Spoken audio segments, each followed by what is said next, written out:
anak-anak tersebut dianggap sebagai anak luar kawin. Perkawinan itu dianggap sah apabila sudah memenuhi rukun dan syarat. Dan untuk laki-laki syaratnya itu harus benar-benar laki-laki, artinya mampu melaksanakan fungsi dan tugas tanggung jawabnya sebagai laki-laki.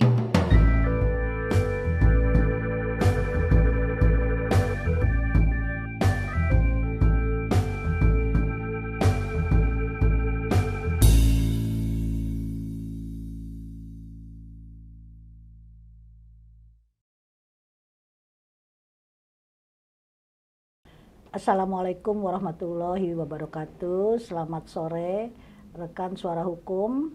Kali ini podcast Suara Hukum akan dengan mengambil tema pernikahan siri dengan Ibu Putri Maharani.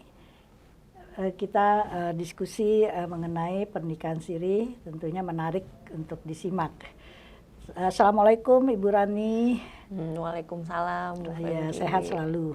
Sehat, Ya. alhamdulillah. Nah, Bu Rani, ini kan masalah pernikahan siri ya, masih banyak yang belum paham mungkin apa masalah yang timbul, akibat hukumnya ya, dan bagaimana regulasinya. Pernikahan siri itu juga diatur di mana ya regulasi tadi. Silakan Bu Rani. Baik Bu Febri, terima kasih. Sebelumnya saya jelaskan, jadi definisi nikah siri itu sebenarnya adalah perkawinan yang tidak dicatatkan kepada negara. Untuk yang beragama Islam di kantor urusan agama KUA, sementara untuk yang selain beragama Islam dicatatkannya di kantor pencatatan sipil. Nah, jadi justru nikah siri itu tidak ada regulasinya Bu, nikah yang justru tidak mendapat perlindungan dari negara.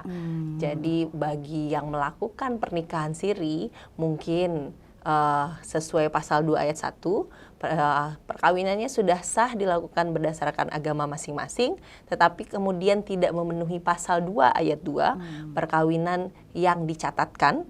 Nah, itulah makanya timbul nikah siri, karena tidak memenuhi pasal 2 ayat 2 Undang-Undang Perkawinan nomor 1 tahun 74. Nah, jadi bagi nikah siri sendiri tentunya tidak ada regulasi, karena pernikahan siri justru adalah pernikahan yang tidak memenuhi ketentuan perundang-undangan.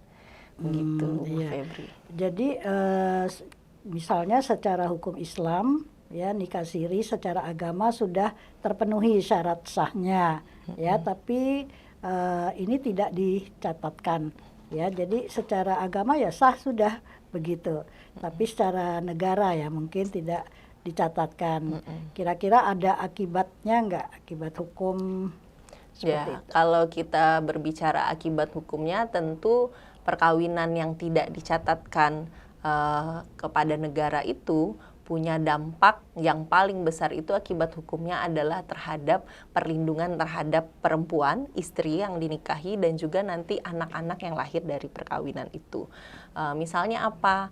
Anak-anak yang dilahirkan dari perkawinan itu karena pernikahannya siri tidak tercatat kepada negara, maka nanti akan masuk klasifikasinya itu pasal 43 Undang-Undang Perkawinan nomor 1 tahun 74. Anak-anak tersebut dianggap sebagai anak luar kawin karena mereka lahir di luar perkawinan yang sah, yaitu perkawinan yang sah yang sudah sah secara agama dan juga dicatatkan kepada negara. Nah, selain itu kepada istrinya tentu juga tidak ada perlindungan, misalnya suaminya menghilang, tidak melaksanakan nafkah untuk anak istrinya, lalu istrinya tidak bisa melakukan penuntutan apapun atau meminta haknya misalnya ke pengadilan karena nikah siri itu. Jadi begitu kira-kira Bu Febri akibatnya. Jadi misalnya anaknya juga atau istrinya nanti suaminya itu meninggal lalu mengajukan diri untuk menjadi ahli waris pun tidak bisa karena mereka tidak melakukan perkawinan yang sah menurut definisinya hukum negara. Kalau misalnya nikah siri itu sendiri itu kan menurut agama kan sesuai dengan syariat ya. Kalau tidak sesuai dengan syariat bagaimana itu?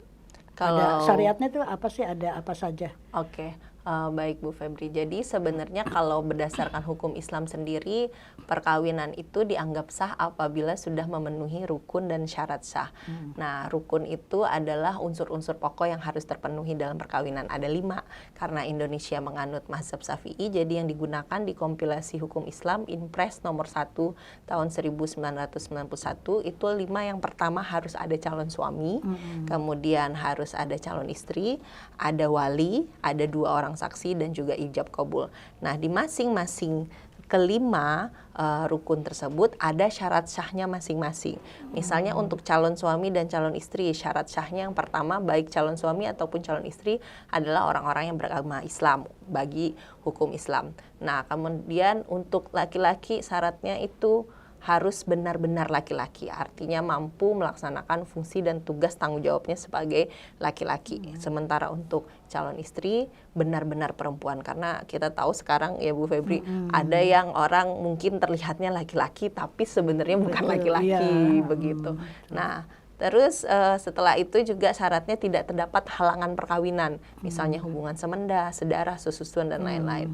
Dan juga ada syarat-syarat lainnya, misalnya ini yang suka sekali terjadi pelanggaran nikah siri di masyarakat, baik si suami ataupun si istri tidak terikat perkawinan yang lain, gitu. Artinya kalau suami dimungkinkan ada poligami, tetapi harus dengan meminta izin pengadilan. Tetapi kalau untuk istri tidak terikat perkawinan, artinya banyak terjadi di masyarakat itu dia nikah siri karena nikah pertamanya yang dicatatkan, tapi kemudian tidak waktu melakukan pisah dengan suaminya, bercerai, tidak diajukan ke pengadilan agama, lalu dia menikah siri lagi untuk nikahan keduanya. Seperti itu fenomenanya banyak di masyarakat. Dalam agama Islam memang kalau nikah kan itu boleh 2-4 ya. Untuk gitu. laki-laki, untuk suami. Ya, suami ya.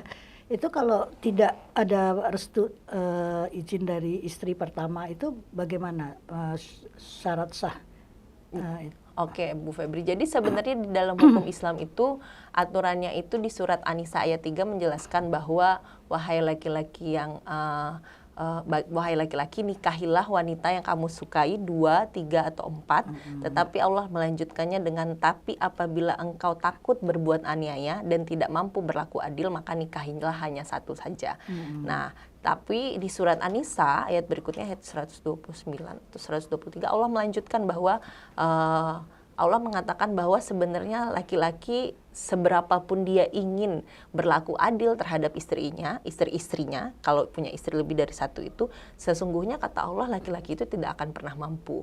Nah, dari situlah sebenarnya kemudian ahli-ahli fikih itu mentafsirkan bahwa ada syarat-syarat yang membuat orang dibolehkan menikah lebih dari 1. Jadi yang dikehendaki Allah itu hanya 1 sebenarnya, tetapi boleh 2, 3, atau 4 itu apabila memenuhi syarat-syarat darurat tertentu yang sudah diklasifikasi oleh ulama-ulama. Misalnya mungkin ada yang pertama itu karena si suaminya itu mempunyai hasrat atau kemampuan seks yang tinggi sekali sehingga istrinya sudah tidak mampu melayaninya, atau mungkin syarat-syarat lainnya itu yang akhirnya dimasukkan di dalam undang-undang itu sebenarnya dari ulama-ulama dan ahli fikih, bahwa istrinya itu tidak mampu lagi tadi melakukan tugas dan kewajibannya sebagai istri, atau memiliki cacat badan, atau mungkin istrinya tidak dapat memiliki anak, gitu.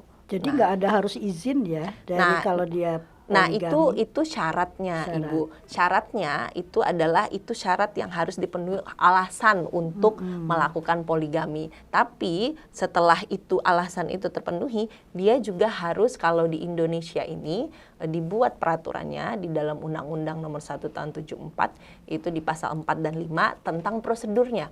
Prosedurnya jika ingin mengajukan izin poligami setelah memenuhi syarat tadi juga harus ada izin dari istri pertama atau istri-istri yang sebelumnya. Kalau misalnya itu pernikahan keempat, berarti izin dari istri pertama, kedua, dan ketiga. Begitu. Jadi ada izin istri itu sebenarnya adalah istihadnya bangsa Indonesia. Kenapa?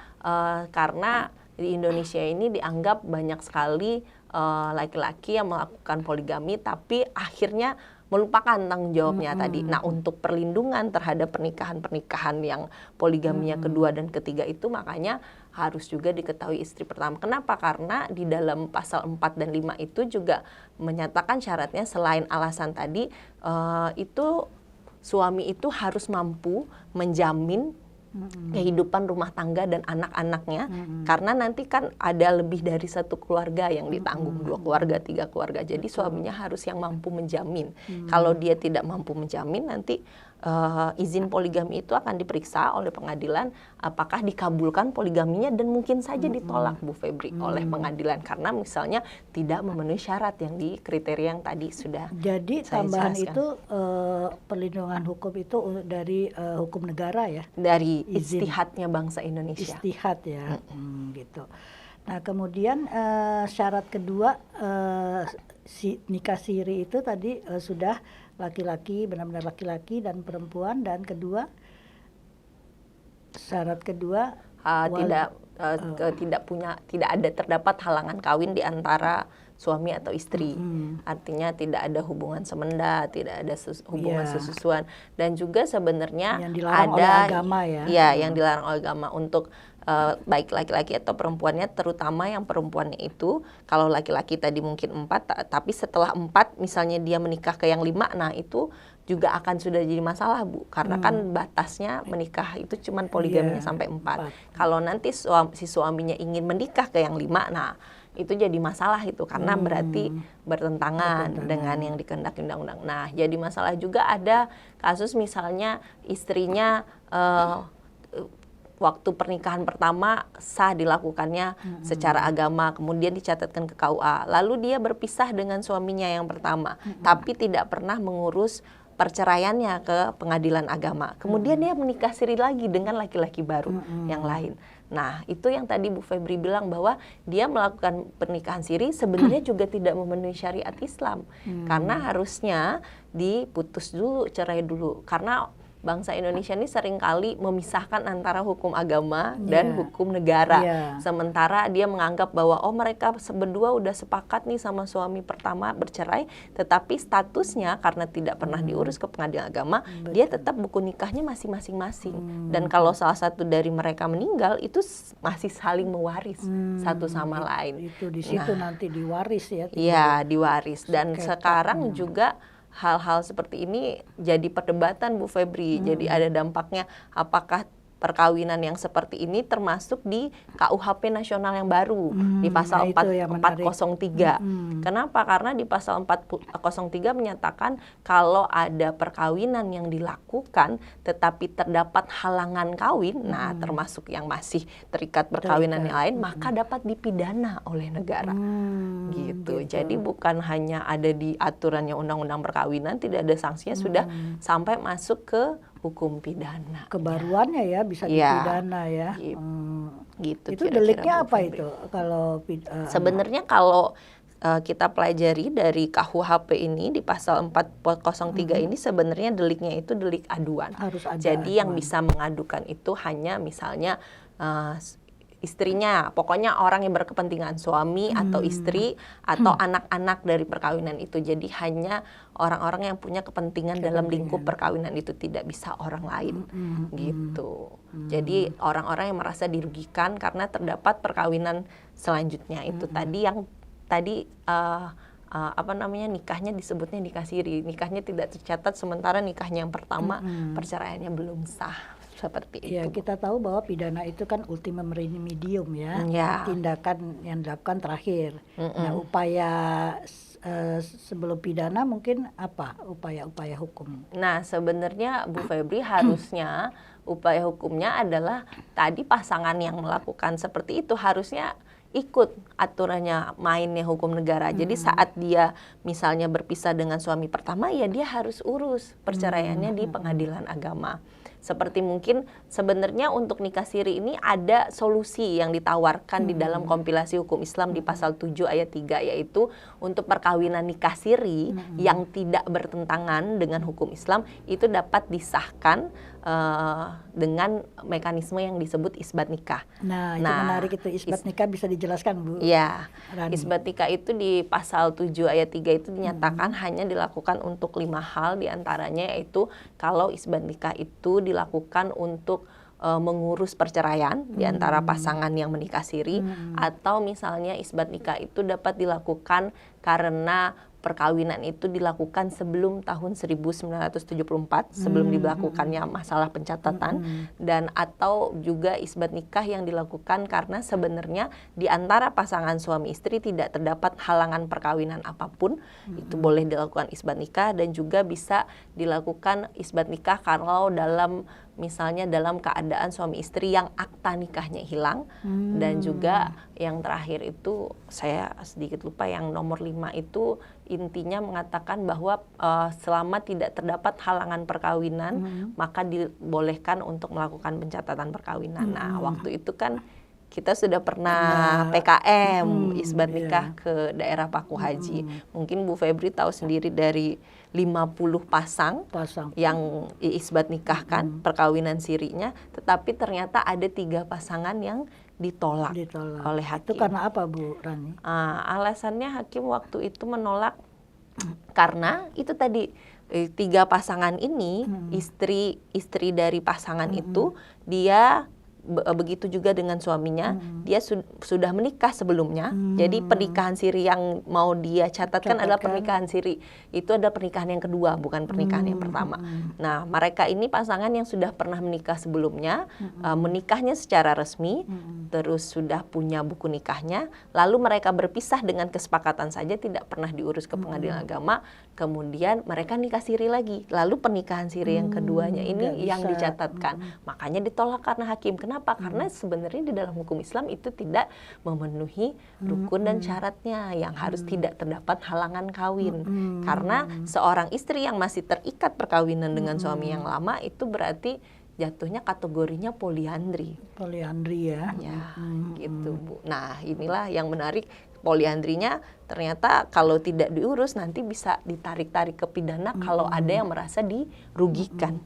Jadi kalau mau isbat itu memang harus diteliti ya, dokumen atau apa mekanismenya itu bagaimana? Ya, memang untuk isbat nikah sendiri itu yang pertama melakukan pendaftaran ke pengadilan agama untuk melakukan permohonan isbat nikah.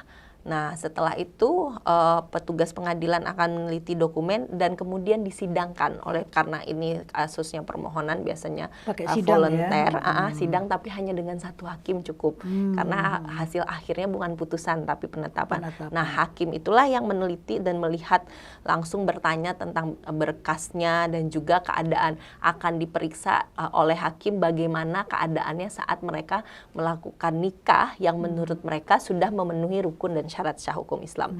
Seperti yang kemarin di Tangerang kita lihat bahwa ternyata hakim menemukan bahwa ternyata pasangan ini saat menikah siri tapi masih terikat dengan perkawinan sebelumnya. Jadi solusinya hakim dia harus urus dulu cerai pengadilan agama, pernikahan yang pertama, lalu kalau untuk pernikahan yang sekarang dia mau dapat buku ataupun misalnya diisbatkan, justru hakim menyuruh nikah ulang karena dianggapnya baru bisa melakukan perkawinan setelah dia mendapat akte cerai yang resmi dari pengadilan. Gitu ya. Gitu. Bisa terjadi nggak kasus misalnya ya menggugat itu saudara kandung ya, misalnya dia itu nikah sirinya tidak walinya bukan orang tua kandung, nah itu sering. Nah, tapi dia bisa membuat akte. Sekarang anak-anak itu kan nikah siri itu harus dibuatkan akte kelarian untuk sekolah. Nah, itu suka kasus-kasus terjadi, artinya di situ ada unsur penipuan ya, membuat akte kelahiran dengan memalsukan bahwa walinya adalah orang tuanya, padahal nikah sirinya bukan melalui orang tua tapi wali. Nah, ini yang kadang-kadang dalam Islam itu wali itu sebetulnya harus orang tuanya atau dengan wali lainnya itu sah saja, dengan guru ngaji, ustadz gitu, gimana itu? Nah, ini sebenarnya sudah diatur juga dalam undang-undang kita mengenai persyaratan wali. Sebenarnya di dalam teorinya, di dalam hukum Islam itu, Bu Febri, ada 3 macam wali. Ada wali yang disebut wali nasab, itu adalah wali nasab itu dari keturunan langsung, garisnya itu patrilineal dari ayah, kakek ke atas, atau ke bawahnya ayah, itu bisa anak, atau ke sampingnya ayah bisa saudara laki-laki ayah. Nah, itu wali nasab. Ada lagi yang disebut kalau di dalam teorinya itu, di dalam bukunya Pak Sayuti Talib menjelaskan wali muhakam. Wali muhakam itu biasanya orang yang dituakan di kampungnya yang mengerti agama kemudian diangkat menjadi wali. Nah, yang ketiga itu wali hakim. Tapi Bu Febri, yang diakui oleh kompilasi hukum Islam itu wali hanya 2 macam, wali nasab dan wali hakim.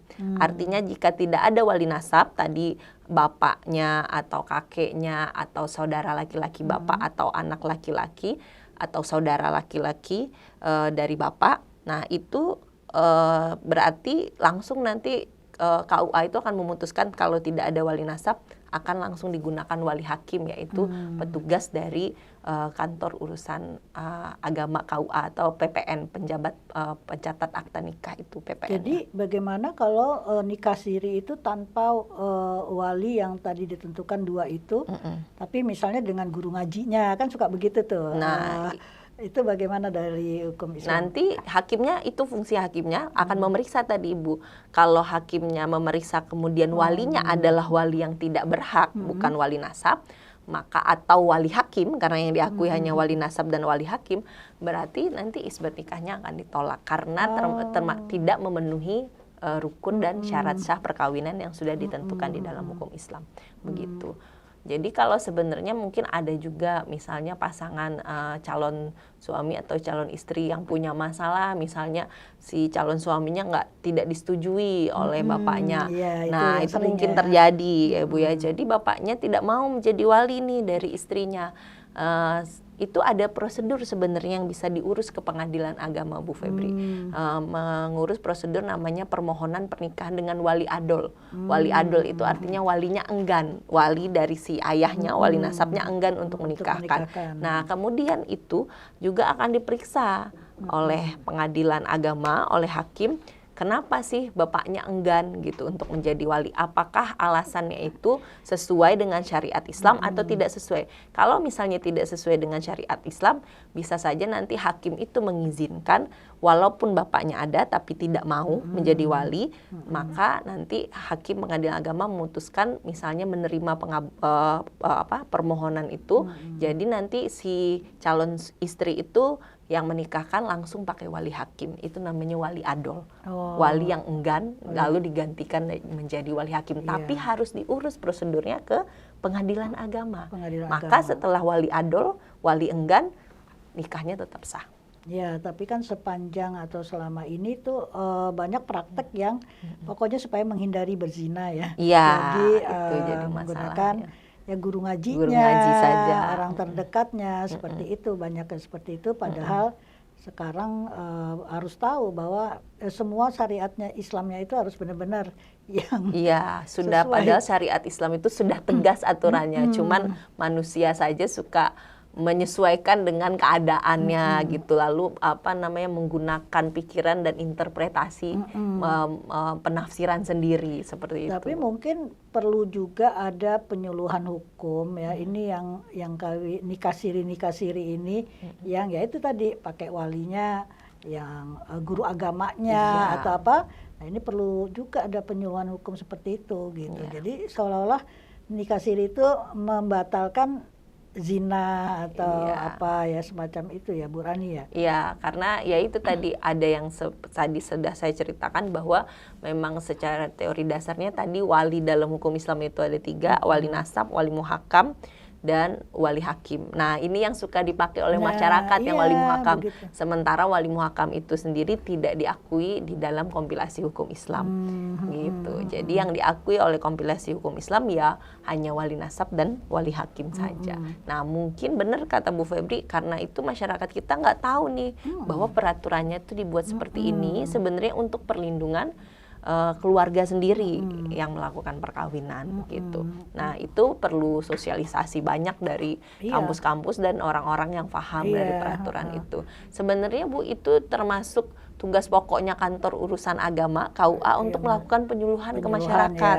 Gitu, bisa saja KUA itu menggandeng universitas, kampus-kampus untuk melakukan itu sebaiknya. Itu banyak yang nggak paham nikah siri. Pokoknya dengan guru agama aja sudah sah dianggapnya. Jadi secara saat agama mau isbat aja, ternyata ditolak.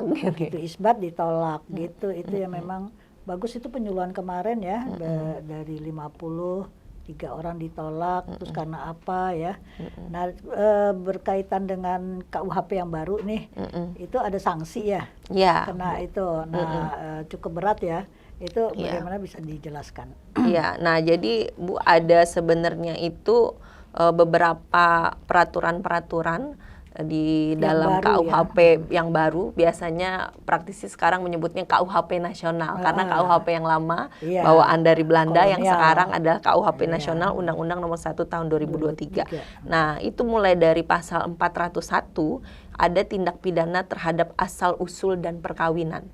Bu, jadi dari pasal 401 itu mungkin saya sendiri juga tidak hafal karena ini bukan bidang saya sebenarnya ya Bu ya, di pidana, tapi terkait dengan perkawinan, jadi saya harus belajar untuk memahami. Di pasal 401 itu bunyi pasalnya adalah setiap orang yang menggelapkan asal usul orang dipidana karena penggelapan asal usul dengan pidana penjara paling lama 6 tahun atau pidana denda paling banyak kategori 5. Nah, kalau kategori 5 itu sekitar 20 sampai 50. Ya, sekarang tuh denda itu kategorinya ada kategori 1, 2, 3, 4, 5 gitu Bu. Jadi banyak.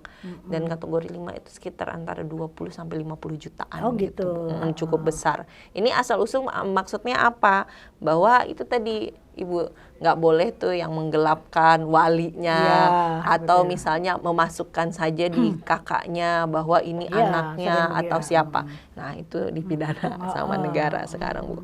Dan juga banyak pasal-pasal lainnya juga dipidana penjara paling lama 4 tahun 6 bulan atau pidana penjara paling banyak kategori 6 setiap orang yang melangsungkan perkawinan padahal diketahui bahwa perkawinan yang ada menjadi penghalang yang sah untuk melaksanakan perkawinan tersebut. Nah, ini tuh jadi perdebatan nih Bu, kata-kata penghalang yang sah. Maksud penghalang yang sah ini apakah hanya halangan kawin yang terdapat di dalam Al-Quran, juga di dalam KHI, ya, di dalam undang-undang, yaitu halangan kawin karena hubungan darah, hubungan semenda, atau sepersusuan, atau juga termasuk halangan perkawin, dia sudah terikat perkawinan pertama tadi, lalu menikah lagi yang kedua. Nah, jadi perdebatan apakah nikah siri dan poligami itu termasuk di pasal 402 ayat 1 huruf A ini. Karena kalau dia poligami tanpa izin pengadilan, berarti kan dianggapnya ada halangan kawin. Sebagian pakar berpendapat seperti itu, tapi sebagian pakar berpendapat bukan poligami maksudnya, karena poligami tidak bisa dipidana gitu, selama poligaminya sah menurut negara. Nah, kemudian dengan poligami yang tidak izin ke pengadilan, yang tidak sah, yang poligaminya siri, apakah masuk di pasal ini? Nah, jadi masih debatable. Nah, jadi perdebatan Bu. Sekarang masih banyak tafsir yang berbeda dari para ahli. Gitu. Karena KUHP ini baru ya. Jadi, baru. Undang-undangnya nomor 1 tahun 2023 dan baru mulai berlaku itu Januari 2026 ini Bu. Dan kita juga belum bisa lihat di lapangannya apakah ada yang sudah sampai ke polisi laporannya karena pidana-pidana perkawinan ini. Bahkan sebenarnya Bu, ini di pasal 404 itu menjelaskan bahwa setiap orang yang tidak memenuhi kewajiban sesuai dengan ketentuan peraturan perundang-undangan untuk melaporkan kepada penjabat yang berwenang tentang kelahiran, perkawinan, perceraian, kematian dipidana dengan denda paling banyak kategori 2. Artinya orang yang melakukan perkawinan tidak melaporkan ke PPN atau tidak mencatatkan masuk pidana juga. Artinya nikah siri dipidana juga. Cerai juga sudah bercerai tapi tidak ke pengadilan agama dipidana juga. Ini juga jadi debatable banget ya. Iya, kita di kampus juga mungkin harus banyak melakukan diskusi-diskusi, mengundang para ahli. Kita sama-sama belajar untuk memahami, karena sebenarnya hukum perkawinan ini mungkin untuk Bu Febri bukan mata kuliah Bu Febri, tapi hal yang dekat dengan hidup masyarakat. Kadang tetangga, saudara itu tanyanya ke kita, ya Bu ya. Iya, konsultasi jadinya ya. Baik, sebagai closing statement mungkin ya masalah pendaftaran nikah siri harus didaftarkan dan sebagainya, bisa Bu Rani sampaikan ke Oke, pemirsa. jadi pesan saya untuk sobat hukum di sini mungkin karena sekarang teknologi informasi dan literasi itu dapat diperoleh dari mana saja, banyak-banyaklah membaca, dan mungkin untuk masalah pidana ini juga termasuk di dalam pasal-pasal yang di KUHP ini, masalah kohabitasi, orang yang tinggal bersama tapi bukan suami istri yang terikat sah dalam perkawinan juga ada pidananya, Bu. Betul. Gitu. Jadi mungkin sobat hukum harus banyak-banyak membaca, mungkin untuk mengetahui ini makna pasalnya apa, sering-sering ikut seminar, sering-sering ikut kajian hukum, dan juga mungkin kalau ada penyuluhan-penyuluhan ikut. Jadi bisa belajar bersama-sama dan memahami, jadi jangan sampai pasal-pasal ini justru kena ke diri kita pribadi atau Betul, orang yang ada di betul. sekitar kita, keluarga saya, Ya. keluarga-keluarga kita semua. Betul. Gitu, Ibu. Baik, terima kasih Bu Rani atas Sama-sama, Bu Febri. Terima masukannya. kasih Kita juga. semua jadi paham ya bagaimana itu sekarang nggak bisa main-main, nikah siri tanpa pencatatan, berkedok mensahkan perkawinan ya tanpa izin dan sebagainya. Baik, terima kasih Suara Hukum yang telah menyimak ya materi yang cukup menarik ini. Ya semoga bermanfaat yang disampaikan Bu Rani. Dan sekali lagi memang masih perlu sosialisasi apalagi dengan peraturan KUHP nasional terbaru. Terima kasih. Wassalamualaikum. Selamat sore.